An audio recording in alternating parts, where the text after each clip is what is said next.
3 battery ஒன்றா charge பண்ணும்போது இந்த மாதிரி அந்த கனெக்டிவிட்டியில் தான் வந்து பார்த்தீங்கன்னா சார்ஜ் பண்ணணும்.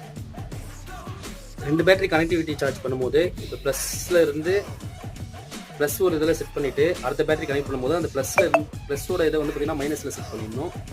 மைனஸோட இதை வந்து பார்த்தீங்கன்னா அடுத்த பேட்டரி ப்ளஸில் செலக்ட் பண்ணிடணும். இது அப்படியே கண்டினியூட்டியாக வந்து பார்த்தீங்கன்னா ஒரு பேட்டரி 2 பேட்டரி 3 பேட்டரி 3க்கும் கனெக்ட் பண்ணிவிட்டு சார்ஜ் ஆன்லனா சார்ஜ் ஏறிடும். பேட்டரியோட கிராவிட்டியை பொறுத்து சார்ஜ் 1 வோல்ட்டு இல்லை 11-15 வோல்ட்லாம் இருந்துச்சிங்கன்னா உங்களுக்கு ஒரு 4 to 6 hours சார்ஜ் ஏறணும். அதுவே வந்து பார்த்தீங்கன்னா ஃபுல் வோல்ட்டு கம்மியாக ஒரு 5 வோல்ட்டு 4 வோல்ட்லாம் இருந்துச்சுன்னா ஒரு நாள் ஃபுல்லாக ஏறினா தான் உங்களுக்கு கிராவிட்டி பவரும் சார்ஜும் நிற்கும்.